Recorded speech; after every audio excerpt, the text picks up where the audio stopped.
Sudah menjadi kodrat bagi seorang wanita untuk melahirkan anak.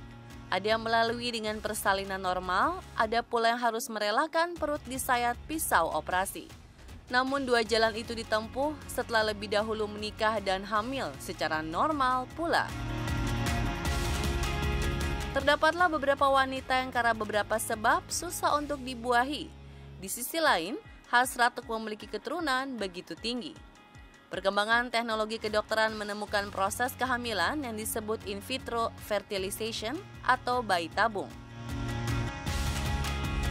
Namun proses ini bukan tidak beresiko. 5 langkah harus dilalui memiliki resiko masing-masing, terutama pada stimulasi ovarium, yaitu proses penyuntikan sel telur dan hormon ke dalam rahim.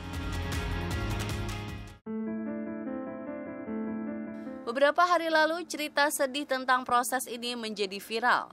Adalah Anita Musa, seorang pekerja migran Indonesia di Guangzhou, Cina, diberitakan meninggal dunia karena overdosis suntik hormon. Wanita cantik asal Indramayu, Jawa Barat ini memilih proses bayi tabung setelah pernikahannya belum juga memberi momongan. Sayang, hasrat itu berakhir tragis. Anita Musa yang baru bekerja 4 bulan meninggal di sebuah rumah sakit saat memproses kelahiran anak melalui bayi tabung.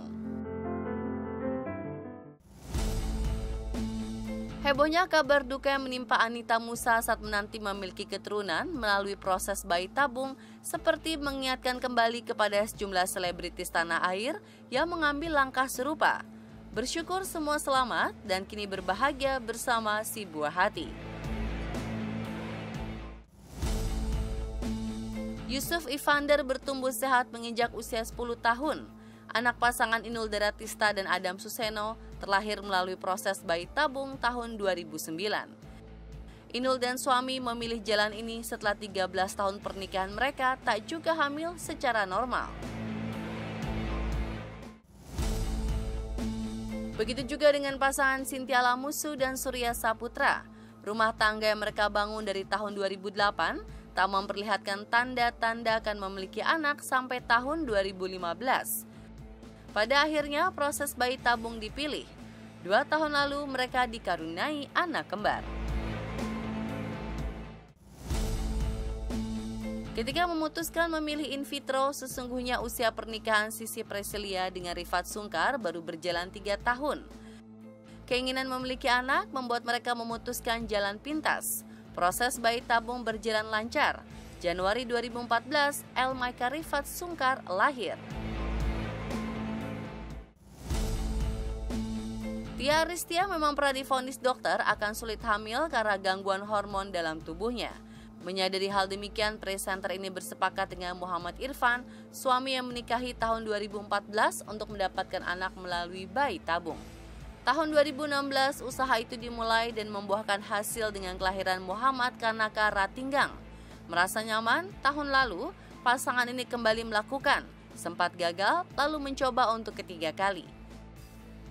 Tia Aristia sempat memposting biaya proses bayi tabungnya dengan tujuan untuk berbagi pengalaman agar pasangan yang ingin melakukan proses bayi tabung bisa memprediksi biaya sebelum mengambil tindakan. Jadi sebenarnya semua postingan-postingan aku tuh bermaksud untuk sharing gitu, untuk berbagi karena ternyata kan pasangan yang susah mempunyai keturunan tuh bukan cuma aku aja gitu. Atau ada ikhtiar yang lain selain sulit punya keturunan juga. Di situ alhamdulillah aku share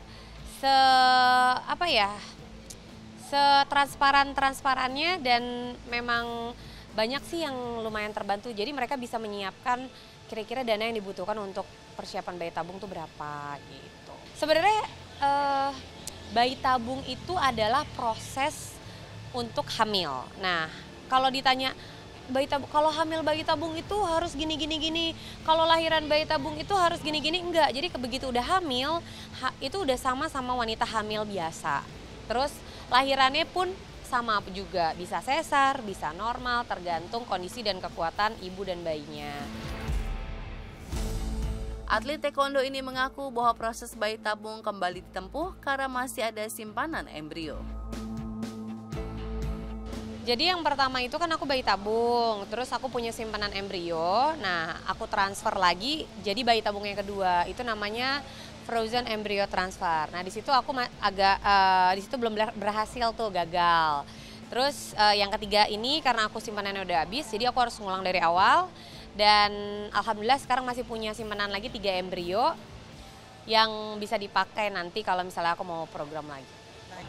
Plus dan minusnya ya palingan kalau misalnya kita mau melakukan bayi tabung kita harus menyiapkan dana tambahan aja. Kalau hamil alami kan enak, tinggal berhubungan hamil gitu kan. Ya alhamdulillah. Tapi aku juga walaupun aku dikasih ujian sama Allah untuk berusaha lebih lagi untuk ngedapetin keturunan, tapi alhamdulillah semuanya bisa jadi berkah buat aku dan keluarga. Program bayi tabung juga dijalankan oleh Medina Zain, istri dari Lukman Azari yang merupakan adik bungsu Ayu Azari. Dirinya mengaku melakukan program bayi tabung karena memiliki masalah dalam reproduksi pada saluran kandungannya. Karena kan aku ada gangguan saluran ya. Ada gangguan saluran, jadi sempat hamil tapi kehamilan etopik, jadi hamilnya di saluran karena ada gangguan itu kan, ada sedikit gangguan. Akhirnya dokter nyaranin karena aku udah 2 kali kehamilan etopik, jadi akhirnya yang kedua kemarin dokter saranin ya udah deh mendingan kamu bayi tabung aja daripada setiap hamilnya di saluran gitu. Jadi emang bakatnya seperti itu kan, bakatnya seperti itu, jadi akhirnya ya udah daripada capek di laparoskopi mendingan bayi tabung. Adanya wanita meninggal akibat mengikuti program bayi tabung karena menurutnya calon ibu kurang melakukan konsultasi dengan dokter saat merasakan sesuatu selepas program bayi tabung. Karena ibunya nggak merasakan, kan teman aku ada tuh yang sesak nafas habis OPU, terus akhirnya dia diinfus albumin sembuh sih.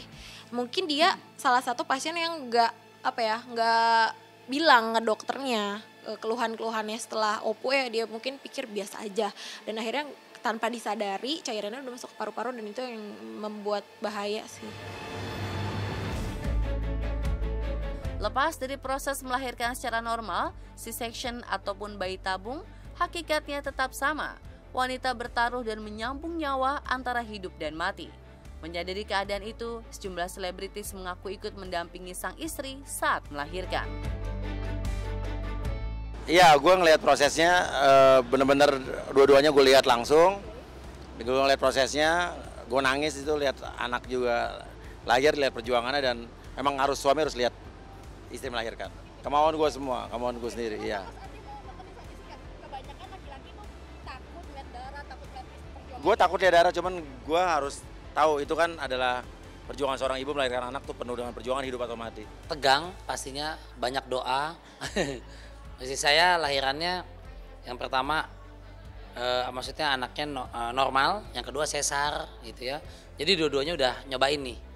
Normal prosesnya cepat, sembuhnya cepat, biayanya murah. Sesar penuh pengorbanan, sembuhnya lama, sakitnya lama. Dia berjuang antara hidup dan mati.